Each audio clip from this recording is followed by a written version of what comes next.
walked through the gallery and entered this meeting room tonight, you were greeted by an amazing aviary.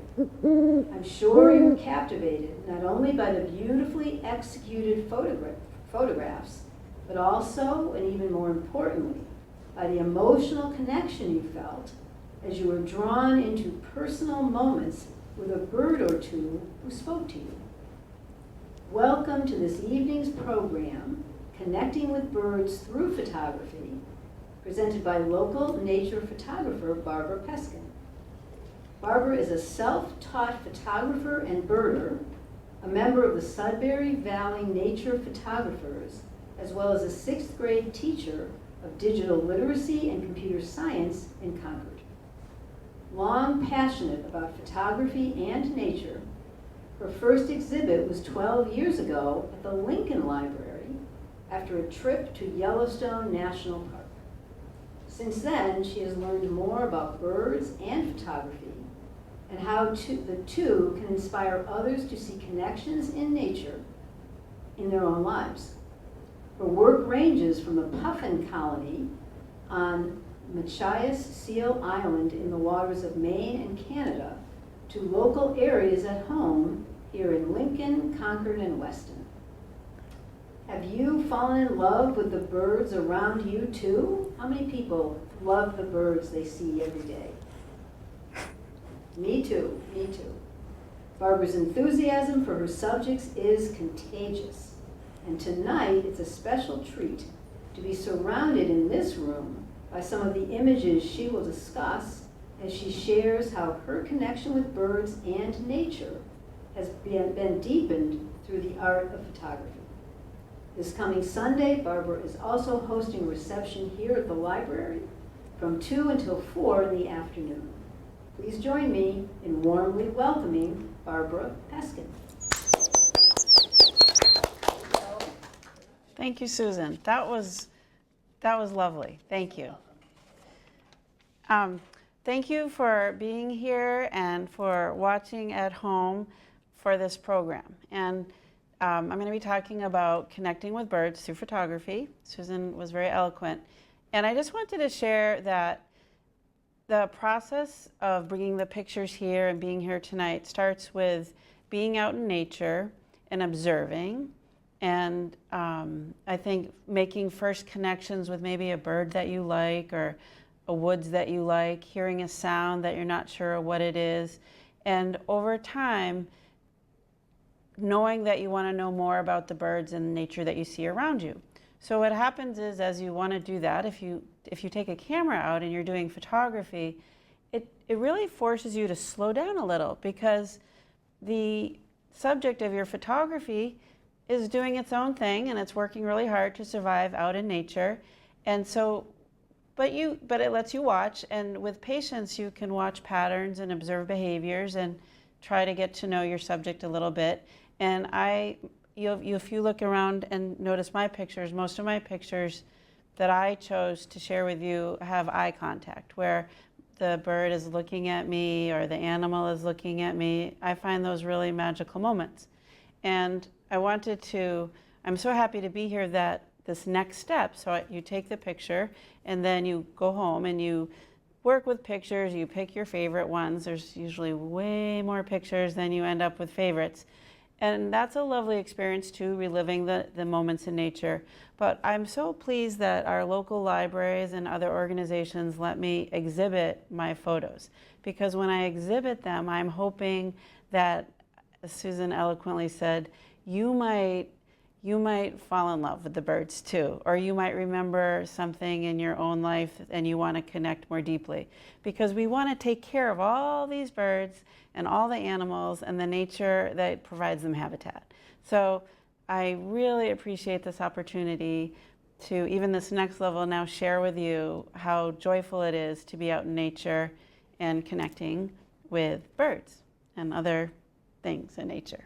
So this is a camera. I've evolved my camera use, and some of my early cameras were good, but not as sophisticated as what I'm using now, which is a Sony A7. I have a 200 to 600 lens, which in simple words, would let me focus from where I'm standing, get really nice picture and focus on that back corner of the room. So the top corner of that, I could get a really good picture and maybe even further. And then I also now have the 70 to 200. That's a new addition, which I can take it's a closer image, but it has some features that make the picture sharp. So I'm very happy with my camera. When I got this 200 to 600, I feel like my photography elevated way up. I could really show you and me and save an image that was so detailed. So you'll see some of them as we go through tonight.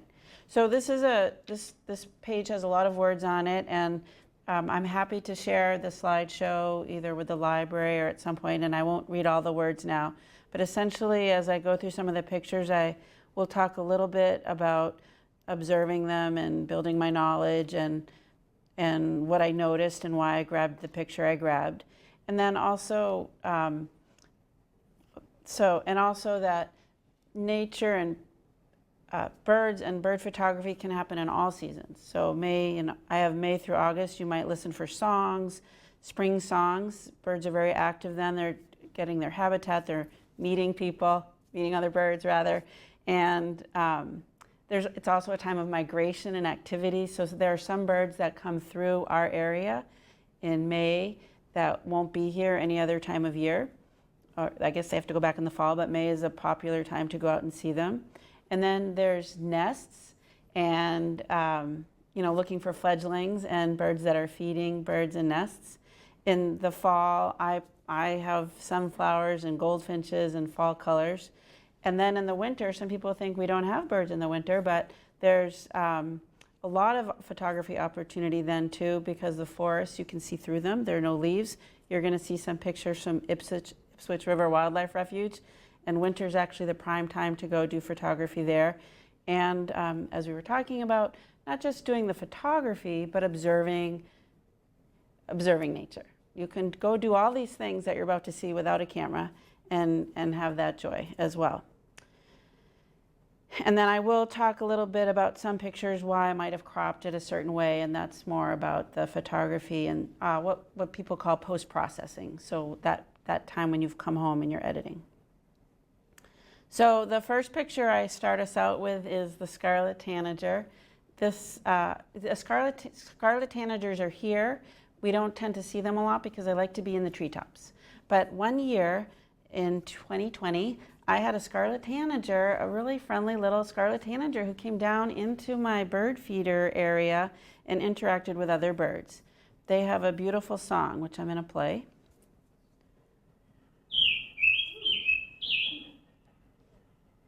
Isn't it cute? Is that going to stop? I'm not good at stopping the sound. Oh, that stopped the sound. And so the Scarlet Tanager happens to be on the wall over here on the right. He's in canvas. I have the prints around her in different, I have metal and canvas and framed. And I'm going to talk a little bit about him later, too. I think he comes up again. Oh, and so the Scarlet Tanager, even though he's here and around in the summer, believe it or not, has come here from South America. Can you believe it? Look at this. It's crazy, really. We have to admire all these birds. They come so far. So they come here and actually they come here to breed because in our spring, they can feed their young.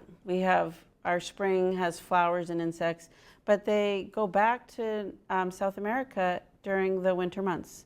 They fly a long way. And we also have winter residents, but the Scarlet Tanager is not one of them. And then my next little guy is the Blackburnian Warbler. And this is new for me. So I would say in birding, you could go through different phases. Warblers are new for me. I was introduced really to them last year. So my warblers I get on Plum Island. They also, I'm going to come back to him, but they migrate through. They come also from South America, and you can see this yellow is showing you the states. It says passage migrant, and then they are around here. They're not, I don't think they're in Massachusetts. They go through Plum Island, but they're not that far. They're in New Hampshire, and actually the map shows you here. So I'm going to come back to him and play his little song. Oh. So some, birds have songs and calls, and sometimes that's how you know to look for them. So some of these birds you won't see, but if you hear the song and you stop, then you can wait and look and hope they'll make an appearance. Here, so this we talked about being in nature and just observing. So I might not print this and someone might not put it on the wall, but this is the moment I get. This is some of the magic I get if I'm out in nature just observing. Here I think he's grabbing a little insect near this little blossom, and it's kind of lovely to see behavior. And so the northern parula, the first time I saw northern parula, we were talking, Susan and I were talking about this moose strip up in Millinocket, Maine, and I went there to look for moose, but we also did some birding, and this is the first time I ever saw parula. Didn't know they existed, and I kind of fell in love with the northern parula. But this one is from Plum Island, just on my birthday, on May 9th. And he doesn't have a great song, so I'm going to keep going. Sorry, parula. It's not one of those songs that say parula. I just think they're really cute. They are around. It's funny, I was looking at this map. So they also travel a long way. Look how far they travel. But they are around. I just don't see them a lot. So Plum Island, I was able to see them, and I think if I were in Maine, I could see them, but they are nearby. This was my first parula in Maine with the moose, not on a moose. So that's a joke. Like that would be bucket list photography, the parula next to the moose, but I didn't get that. And then, so the Baltimore Oriole, how many people are familiar with the Baltimore Oriole? We've all heard about the Baltimore Oriole, and they are around, they migrate too, but they are a bird that listening or hearing a very beautiful song, I'm not that great yet at Orioles, and rose-breasted grosbeaks have a beautiful song, and we're going to hear the indigo bunting. But I know if I hear a pretty song, I should stop and look. And I'll play the Oriole song. And so that's one of those pretty songs that if you hear, you want to look around. The songbird. I wish I could stop my volume better than I can, but I can't. So this is on Plum Island, and you can see the blossoms here that the Oriole appreciates. Birds like trees.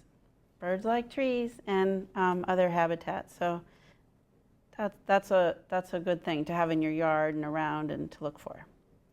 Now this is a new one for me too. This is a magnolia warbler. I think he's beautiful. He's up over there too, or she, he. I think that is a he, based on his colors. And I have just two different views of him here. And then, so this I don't have up as a print, but this was a special moment for me. As you know, robins are pretty friendly. Have you ever passed a robin and you looked at him and he looked at you? Or she? Never? Next time? Next time. Robins are okay with people, I think. And so this robin was sitting in a nest, and I was on Plum Island, and if you've been to Plum Island, you can take several passages along the boardwalks, and he was sitting, or she was sitting in the nest, making eye contact, and it was only this one time that a little head popped out. And I just adore it. And I appreciate birds and admire them for all their work. And we all know this robin made this nest. Can you believe it? With a beak. It's incredible. And then I'm taking us now to Machias Seal Island. So Machias Seal Island is a home for a puffin colony that's there from May to August. Puffins are, I want to say I'm going to not pronounce my word correctly, but puffins live on the sea. That they survive on the sea, but they breed in islands. They have to come and land. So actually, I'm going to move on because I have a picture of this island. So this is Machias Seal Island, and what you're seeing here, the white is actually rocks. It's rocky ledges, and it's a perfect place for puffins because they can have their pufflings. They can have, that's what they're called. They can have their pufflings below rock, and it keeps the pufflings safe.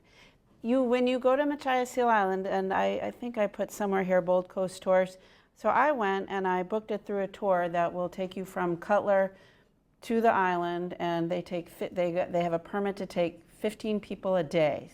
And now they book out in January. Because on Machias Seal Island, there's a Canadian university with a research facility. So they kind of work together, and I think there's a Canadian group that also can send 15 people a day. But when you go, you're going on certain hours, you do not see the baby puffins. One day, the puffins and the baby puffins just all leave and go back out to sea. But you do see the adult puffins that are sitting on the rocks and the ledges with the babies below. And all the puffins come even if they don't have the babies. So it's a nice big collection of puffins and terns and razorbills and other birds. So this is just a view of what you're in when you go. They don't want people to disturb the puffins. So they walk you out very carefully and quietly. You go in your little blind and you can open one window at a time and stick a camera out. But it's really cool because you can see puffins flying in, you get to hear them all around you, and it's lovely. This is a shot of a little collection of them. And this is what puffins sound like when you have the joy of being in the middle of a puffin colony.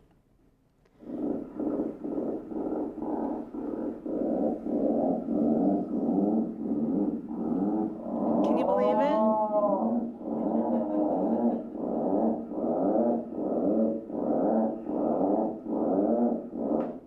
When I was making the slideshow and I heard that little sound, it warmed my heart. Because that's the only colony I've ever been in of birds. Have anyone here ever been in a bird colony? They have other colonies of other things in other places, but I adored this. So puffins. Puffins are, we fall in love with puffins, or at least I do, because of these beautiful colors. I guess they're sound and they're really cute.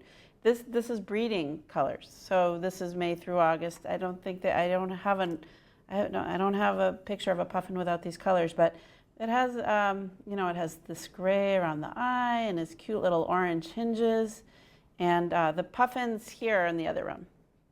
But I just really adore puffins. So this guy, you're in that little blind, and if you're lucky, you're in a blind where there's a rock in the right place in front of you. You can kind of see the rocks here. So I liked this blind. The puffin is actually balancing there. I call it puffin points. He's pointing from the other room into this room, but he's doing that because he's balancing. I was there, and so I know he was doing that. And then puffins do a lot of social beak touching, and it's both play. I don't think it's just mating. It's also play. It's how they interact. They're very interactive within the colony, and so I adore this picture. It means a lot to me. Now I'm going to take us to Lincoln. This is Mount Misery. It's conservation land, and I just want to tell a little story of being in nature, being observant, and then going back to the same place a few years in a row. So I walk here on these Mount Misery trails almost forever. I dog walk. I have made friends dog walking. I've had different dogs dog walking, and it's beautiful. There's a lot. It's just lovely. But one year, the first year we noticed in this marshy area that got flooded, one heron's nest. And I've lost my mic here. So this one heron's nest, I noticed mid-season, and I brought my little camera out, and I thought this was kind of a cool picture. Two herons. These are actually siblings. You kind of know it's a sibling because the parents don't really stay and stand there with them. They come in and feed them, and then they go. So I'm pretty sure those were two siblings, and then a parent flies in. It could be a parent and it doesn't matter, but there were just two at that point. Could have been there had been more before and some left, but I thought, this was my exciting picture. The weather wasn't that great, I didn't have great sun, but I thought it was cool. So that's 2021. So then, you go back, and then the next year you're hoping that the herons will come back, and they did. So then the herons are using the nest again. And I include this picture here because this is what it looks like from the ground. I'm standing along, there's a marsh, flooded marsh. You can see there are some other dead trees. And herons, when there's a collection of nests, it's called a rookery. There's only one nest here. I don't know if it's still a rookery. But this is marshy. And the first year, or at least in 2021, I think it was more wet, but this year it wasn't as wet. Was that? I don't know if that was the dry year. These are just other pictures. I happened to see a killdeer out in that marsh. This little woodpecker was further down the road. But so while you're there watching for the herons, because as we talked about the patience that you need, you get to observe all sorts of other things. That's the beauty of being in nature and bringing your camera. So this is May 2022. Do you see these little baby heads? Those are 2 little baby heads. What's kind of cute is that we find out later there's really 4 babies in there. But those are 2 little baby heads. And then, so then you go back I don't know how often I go back, but you go back and you wait and you watch. And then I went back once and I went in the morning and I thought I'd be there for a few hours. And nothing totally exciting was happening, but then I saw this picture and I thought that was really cool. And I haven't printed this, but I just loved it. Do you see the little guy down here with holding his little bird? And these are just lovely, quiet moments in nature. And I should also mention, if you go out in nature and you want to observe and you want things to happen around you, you definitely have to wait 10 to 15 minutes. Because when you walk into their habitat, you might be unnerving somebody, but if you just sit and wait and listen, everyone will start coming back in and singing a little bit and being active again. So patience is really important for that. So anyway, I saw this cool thing and I thought, well, it's really time to go, but I'll just wait for one more special thing to happen. Could have been a heron. But instead of a heron, it was my coyote friend. So, and this is, I think, a young coyote. I'm far enough away. We talked about the distance. The coyote is probably halfway through the other room, or maybe on the other side of that other wall, but the camera's good. But it didn't feel that far away, and he definitely saw me. When he got to that tree line that I showed you, he didn't go past that tree line. He's like along these trees down here, and I'm sitting on the edge, and he just stopped.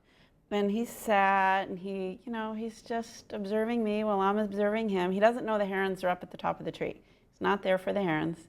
And then this was my favorite shot of that, waiting. And you can see here, he's really not worried about me. He's relaxing.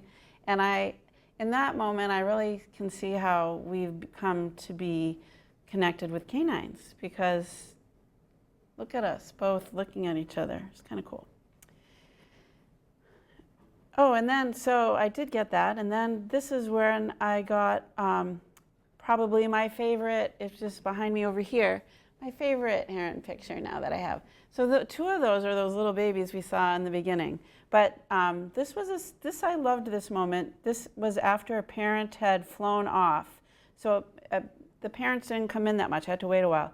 But the parent came in. They all get very active. Otherwise, they just stand straight.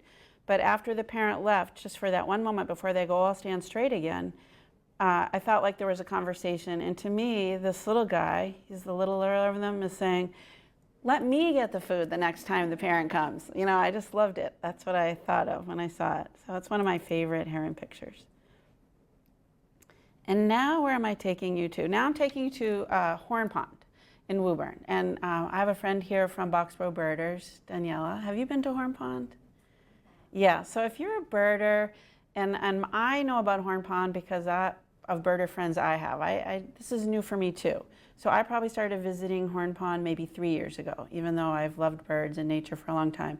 So Horn Pond is in Woburn, but it's, oh my goodness, it's got everything. And it has, if you feel like you're in nature, you have to drive kind of through the city to get there, and you feel like you're in nature. But the birds and the ducks are very acclimated to people. Maybe that's why you get to see so much. Back on the back wall there is one of the wood ducks from Horn Pond. Do you see the meadow? This guy, they even have given him a name, Napoleon is his name. And there's a community at Horn Pond that's very protective of the birds and the swans. I think the swan that's in front of Susan over there, that swan family, the swan with the chicks, that's also from Horn Pond. So people observe them, care about them, and it's a nice place to go. So, so here was my best shot, I thought, of wood ducks, or at least in that moment, this day that I was at Horn Pond. And you can see the couple here. This is the male wood duck, has a lot of color, and the female wood duck doesn't. So this is a little bit about photography. the camera that I'm using has so much detail that I can crop this. I can make a smaller image of it, and then get something like this. And I decided to put that on canvas because it's not the most detailed picture, but I think it's lovely. And I think when it's on canvas, it gives it the soft feel that it had. And you can see I also did some other things, like cleaned up the water dots a little bit.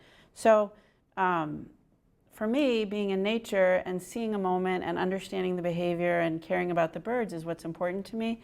And then I can use Photoshop to fix it up a little bit. And a few people came in after I started, but one of the things that I shared was that it means a lot to me to be in the moment and observe nature, but one of the things I like about photography is I can share it with you. And I can hope if a library like Weston or these other organizations let me exhibit my pictures, that other people will fall in love with them too and care about or find their own birds to care about, or own animals, and we'll all care about nature and take care of it for all these guys. So I really appreciate this opportunity. And this is a winter shot. There are a lot of birds in winter. This is a fox sparrow. And he's around here too, somewhere on a wall.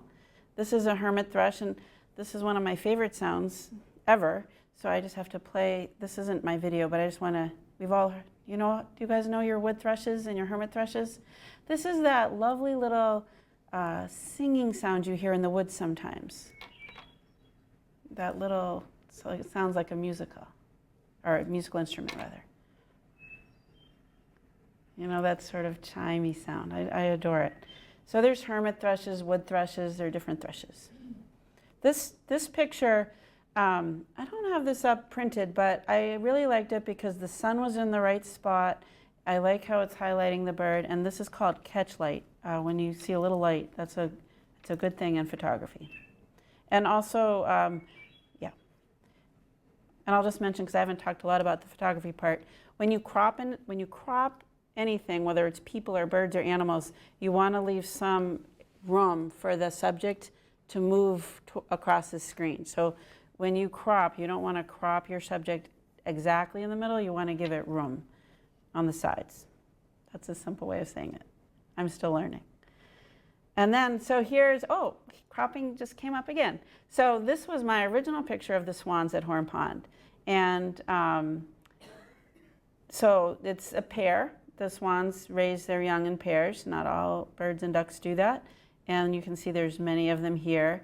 And I shared this with a few friends. And then one of them had this idea, well, I think I try this, try this little grouping, which I did.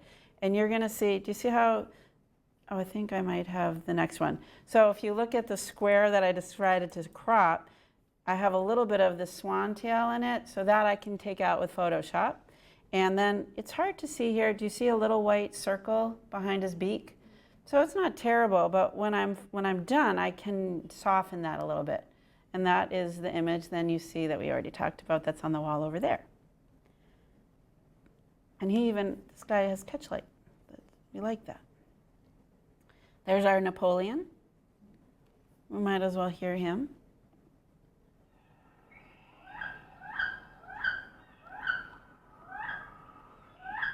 My little wood duck. Okay. And then now I'm taking you to Great Meadows. So how many people have been to Great Meadows? Concord? You've been there. So Great Meadows is lovely. I like it in early spring. In early spring, it has red-winged blackbirds. You feel like spring is coming alive. But you can walk along, this is called the Dike Trail. You can also, if you're a runner, it's a nice place to run or walk. You can go all the way into Concord. But this is sort of the active line. And in the morning, the sun is over on the right-hand side, and there's a lot of opportunities. And sun, when you're doing photography, is important.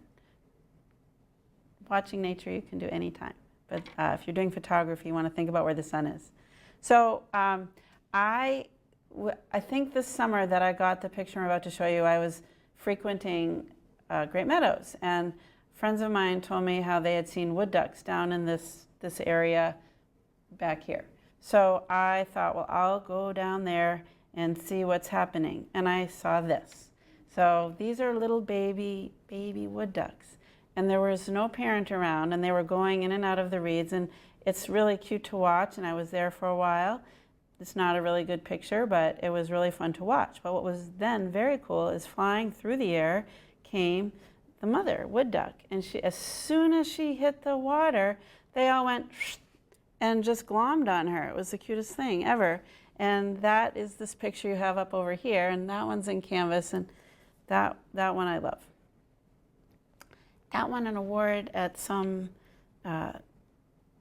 Refuge contest a while back. So also at Great Meadows they have the marsh wrens, and I don't know, I think I won't play the sound, but marsh wrens, well, marsh wrens, I'll play it because maybe you've heard it. They make this little funny sound, and they're very hard to see. And this is early in when I was photographing birds, and it was a challenge because when you can get their picture, if you hear that sound, they will pop up to the top of the reeds and then they'll go back. So it's sort of a challenge. Can you get them when they pop up? And so these are my pop-ups, and then I'm just talking here about this could be my image, but I can turn that into a nice photograph if I crop it correctly, even if the other sides are busy. But this is something a little bit magical for me that I loved. So believe it or not, this is how this marsh wren is building its own nest with his little beak and taking reeds and wrapping them around the other reeds. Oh my goodness, can you believe it? It's so brilliant. So I love that I got to see that. Now I'm taking you to Ipswich River Wildlife Refuge. Who has been there? Has anyone been there? You've been there. And I've been there with you. And this is an amazing place. So if you like birds, you need to go here because the birds will land in your hand. So chickadees live with their grandparents and parents, and so they've learned that people are safe. And they will land in your hand if you bring seed, maybe even if you don't. But not only will chickadees land in your hand, but tufted titmice and nuthatches will. And they will make eye contact with you. If you want to make eye contact with a bird in your hand, you can go to Ipswich River Wildlife Refuge. It's just amazing. So, and back on your back wall to the left over there, that's my winter wall. You'll see some of these pictures. So I have the tufted titmouse. I love this bird, and I have them in my backyard. It's hard for me to get a great picture of them because they don't have a lot of color, but I thought this one had a lot of personality. And you know, it's interesting for me, every picture I see warms my heart a little bit because I was there. So I never know what's gonna warm someone else's heart. But this little guy I liked, and I might as well play him. Tufteds have a lot of different songs. Have you heard that one before? Is that the Peter, Peter, Peter, or is that reserved for cardinals? And then we've got our black-capped chickadee. We love black-capped chickadees, especially the ones that land in your hand and make eye contact with you. And you know, they will do that in your yard if you're patient and you can teach them. Chickadees are not that afraid of people. We'll play a little chickadee. Oh, there's the chickadee call. So you probably know, but I have to go here to turn it off. Birds have calls and songs, and calls you could hear in the winter. This was obviously in the winter. Songs you tend to hear when they're in the spring when they want to meet other birds, but calls you'll get in the winter. And this is a song. Oh.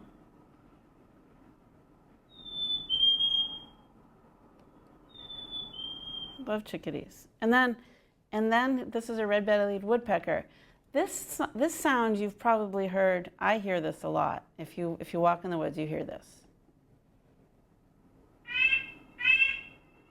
Have you heard that? It's a little loud. That you might not know you've heard it. Honey, you're a little loud. But I like their sound. I know if they're around, and then I like looking for them. Red-bellied woodpeckers. And this is why it's called a red-bellied woodpecker, just because of this little bit of red down here that you don't usually see, but you get to see in this picture, so that makes it a pretty good picture. And this also, you can see the catch slide, and he's kind of looking at me. And then I just threw in this mallard because I adore this mallard. Mallards are friendly all the time. Do you remember this mallard? My friend's back there. Do you remember him? He came up and he would eat, we could put seed down, he came up and he even ate seed. So he's just really friendly. And I went back a few times that year when I saw him, and I just really like him. Does anyone want me to play the mallard or move on? Who wants to hear a mallard? Anybody? Okay, we'll play the mallard.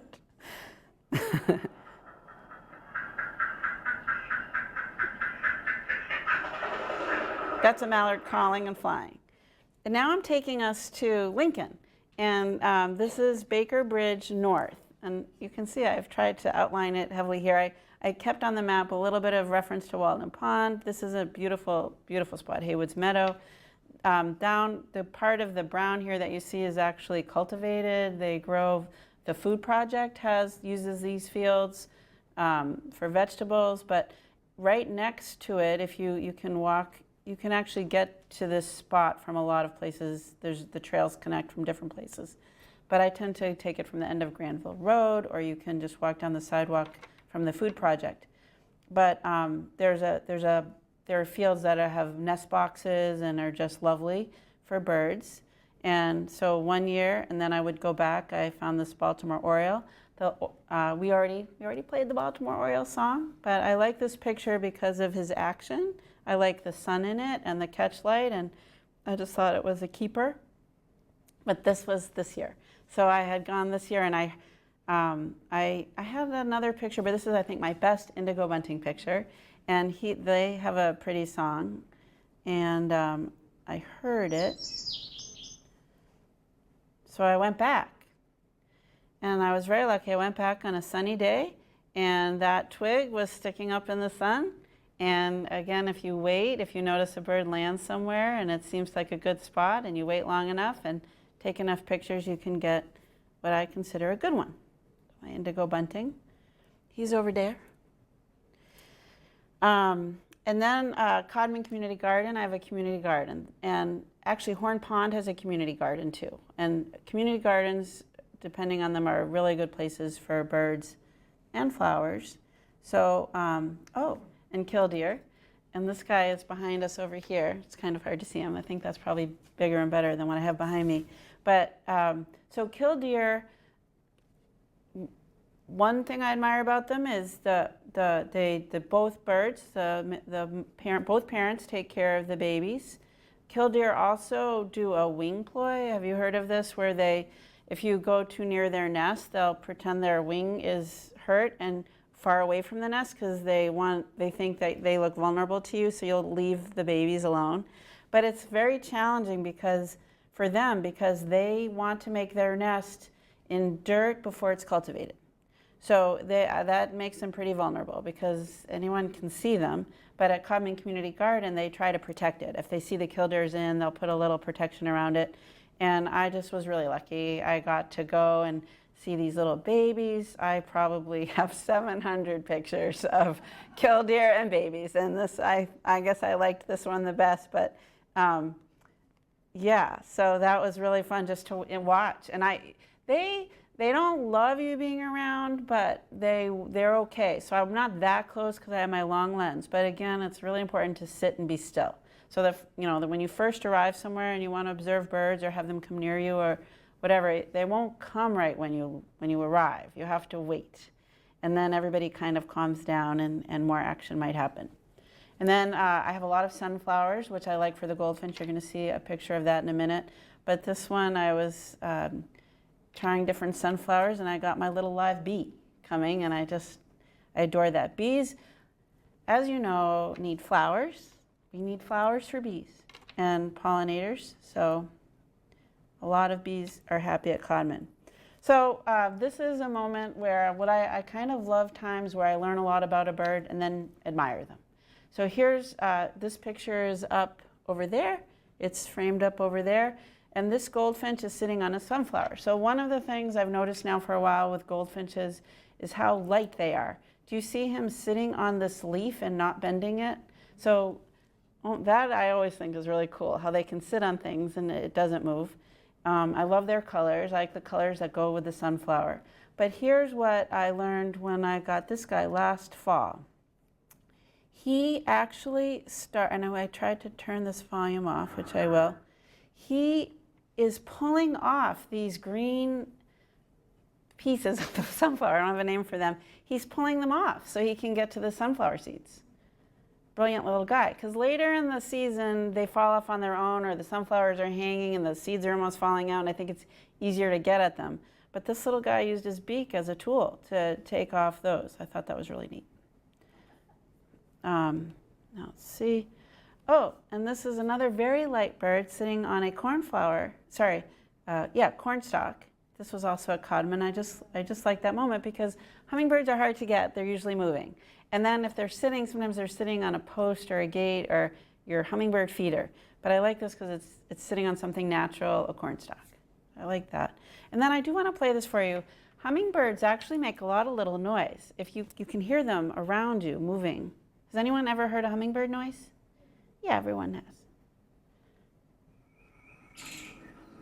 You can hear the buzz of the wings too, and the noise.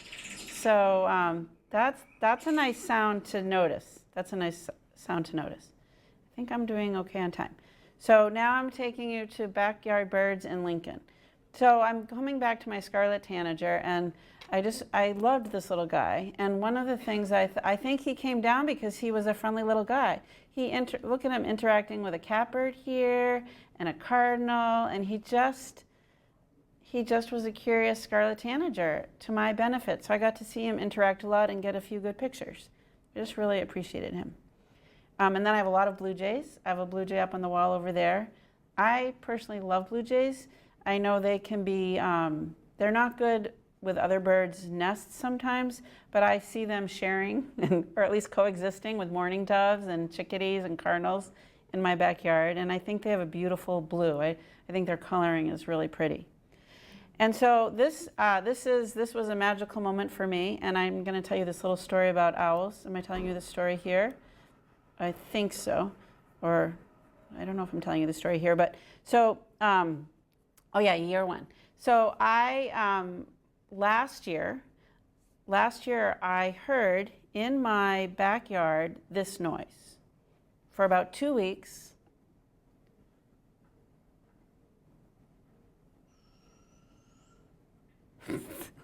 That's the noise. Have you heard that noise? Can you hear it? This is similar to, I actually was looking this up for you. It's similar to great horned owl noises, hawk noises. You know, it's just this little baby, big bird noise. It wants to be fed. So when birds are in the nest, the parents bring them food. But when they first fledge and they get out of the nest, they haven't learned how to get their own food. So they're actually out of the nest, but they're crying because they want the parent to come. And then eventually the parent has to wean them. So I was lucky enough in my backyard. I opened one morning before school, I opened my back door and I saw this. I had heard the sound, but I didn't go look for it. I'm mad at myself. I just had heard it. And then I had a flutter of wings, and there was this little baby owl right in my backyard at a perfect height.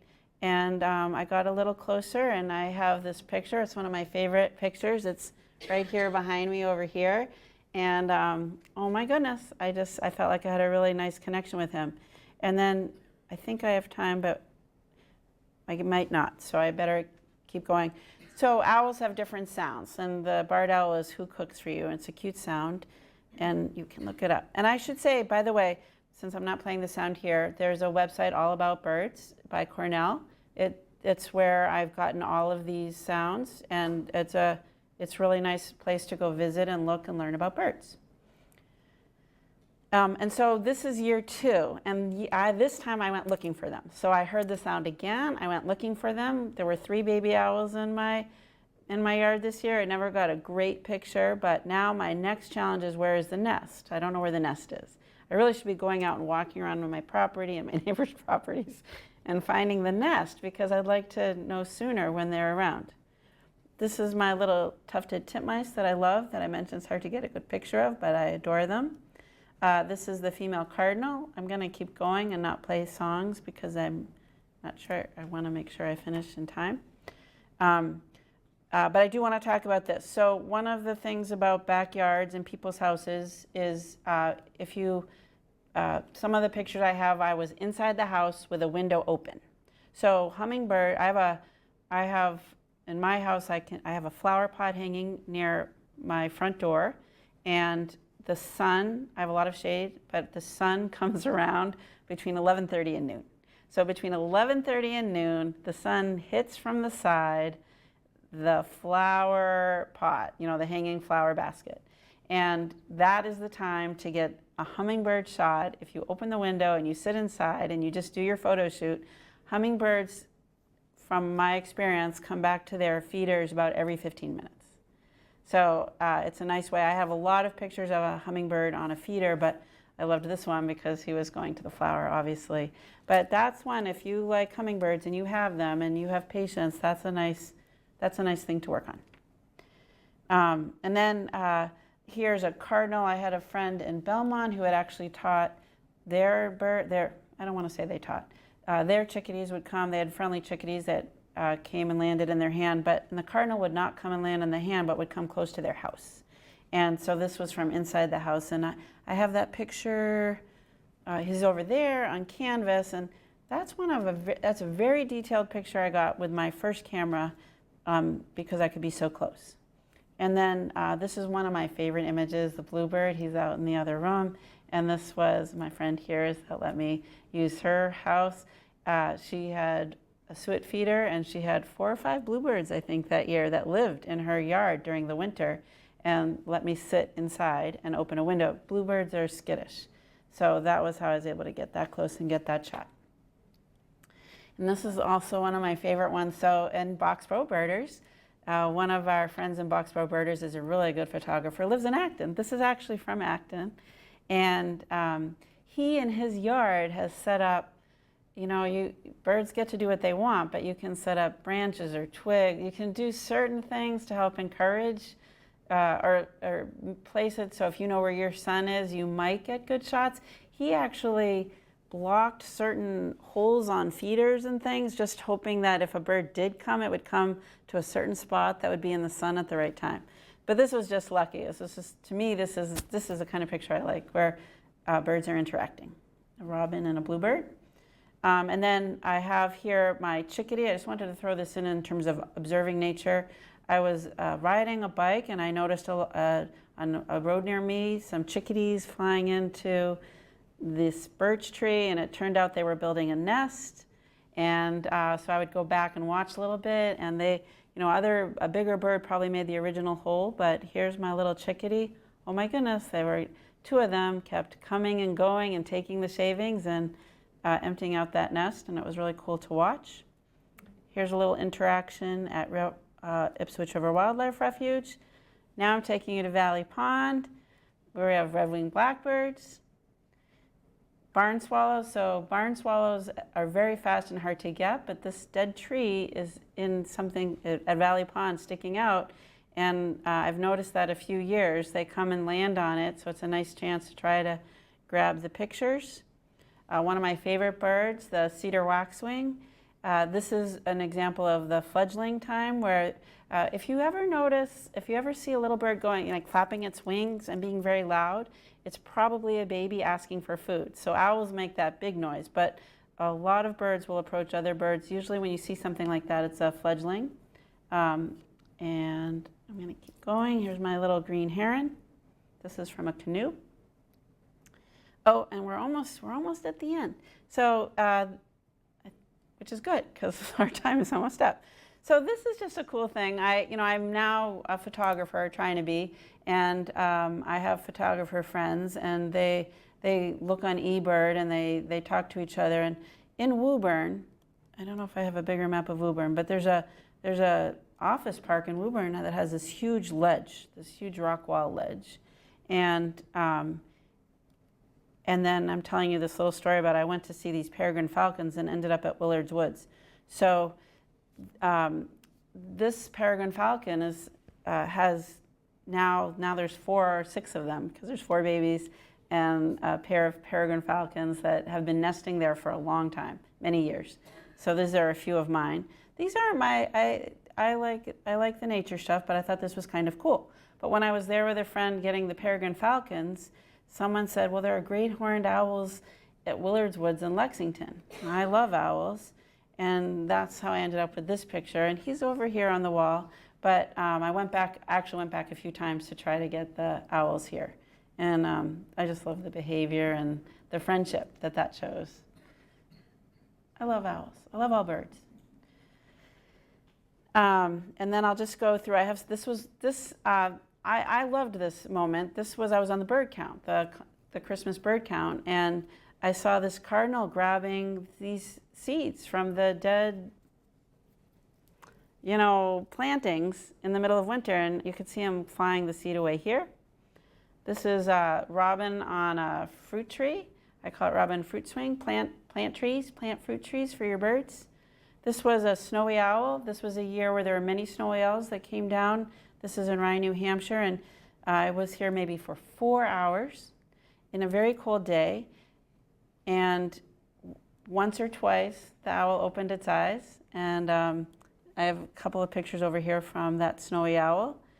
And then this was an exciting moment for me. These are evening grosbeaks in Royalston, Mass. I'd never seen this bird before. So that was really exciting, just a new bird for me. This is a female. And I think I've come to the end of my program. I got to throw Rory in, my dog, because I could. But it's nice to have friends when you go out into nature and you're doing photography. So thank you for coming and letting me share. Thank you, Weston Library. And I hope you have your own lovely moments in nature in your future, maybe with a camera. Thank you. Are there questions? You love questions? I was wondering, how do you decide what to print, what material to use for the final product? That's a good question. I think right now I'm going to go back to this owl, but I like metal right now. So if I have a really good picture with enough detail, I don't know where my owl is, I will print it to metal because I really like the metal right now. I don't know where my owl is. But so if I like metal, I'm into metal right now. So I like that. I like canvas if the colors are muted, or I like it for the wood ducks. I think the wood ducks are over there on canvas. So if the colors are muted or it just seems like it might be the right thing, I like canvas. And I also like framed, but now I'm a little, like, frames have glare and they're a little heavier and a little more complicated. So that's how I pick. But if anyone's watching and is interested in any of these images, I can print them in the different mediums. Like, it could be what you like in your home. Yeah. Yes? Do you have any plans to try to venture outside New England? And is there some place on the top of your list that you want to go? The first thing I think, I don't have any plans, but I adore Yellowstone. So I have my bison out there. Yellowstone to me, have you been to Yellowstone? It to me is the most amazing place because it turns our world on its head, where I feel like I'm visiting nature. I'm like the little visitor passing through. So I would definitely go back to Yellowstone. I also saw I'm in a couple of photo clubs, and somebody has shared pictures from Salmon Lake Lodge in Alaska. And you stay at the lodge, and there's water right there, and there are bears that come and bring their baby bears to fish. So that would be really good. I would like that. Yeah. Do you have a recommendation? If anyone has one, let me know. Yeah, Costa Rica, I know. I haven't been there. That is supposed to be. Yeah, and also, where I would love to is Arizona or New Mexico for the migrating hummingbirds. So we only have one kind of hummingbird, the ruby-throated hummingbird, but there are many kinds of hummingbirds. That I think would be neat, to go to hummingbird migration in New Mexico. Thank you, guys. Thank you.